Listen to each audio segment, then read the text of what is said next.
December 28th here in southern Ontario, Canada. I was out in the cold and damp, so I thought I'd sit here by the stove and film this video.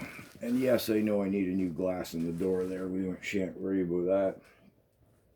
Let me say before I forget, Bill C21, formerly called the Gun Buyback Program and now referred to as the Gun Ban Program,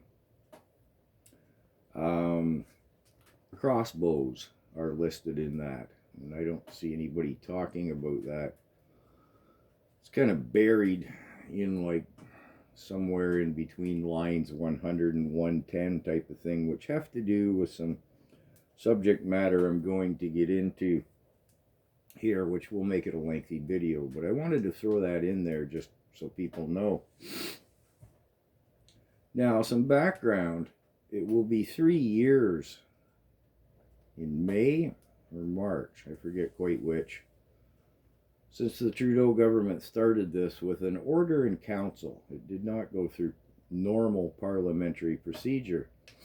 And now it is at the point where, I mean, this causes consternation and confusion to the opposition and legal beagle types and all kinds of stuff. But anyways, certainly over my head. But the Liberal Party claims that because, despite the fact it was done as an order in council, it stands in parallel to our Bill of Rights and is not therefore subject to the Bill of Rights.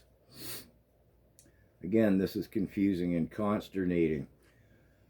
Excuse me. Under our Bill of Rights, if the government needs your property, say to put in a road or, you know, who knows what, a railway track, a pipeline, whatever, they have to compensate you for it.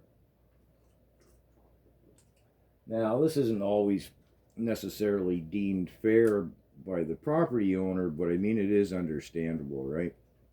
I don't think we need to expound upon that any further. However, being as it was done with Bill C21, that is, as an order in council, standing sort of beside and parallel to our Bill of Rights, they don't have to compensate you for them, so they're not buying them back. I'm not surprised at all by this. I mean, this has been in the works for going on 3 years now.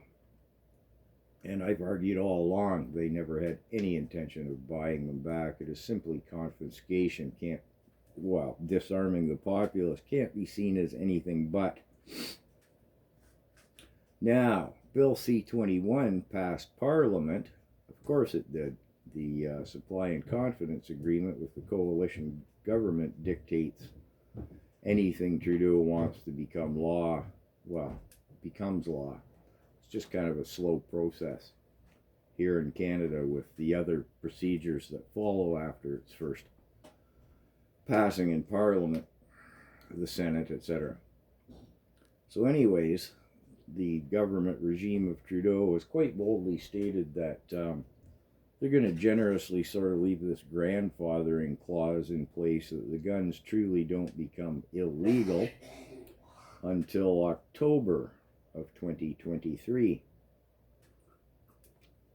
Now again, it is only past the first of, let me think now, 1, 2, 3, 5, at least 6 parliamentary steps. It is only past the first one, and they're already saying, well, it's a done deal in October. So I'm pretty sure they're quite confident it's going to go through. Again, the Supply and Confidence Agreement being a big part of this. And it should be noted, as far as I can tell, that any government country that has disarmed their populace, I can't prove the statistics on this, but it seems to take about 3 or 4 years. I would list Germany, Cuba, and Venezuela as examples of that. So again, in summation, it will be 3 years in the spring since they started this with an order in council, and it'll be 3.5 years roughly when, as they have informed us, they will be prohibited, and you will be a criminal to be in possession of them. So I see we're at 5 minutes. I'm going to leave this video here, and I'm going to come back with some really scary stuff that is in Bill C-21.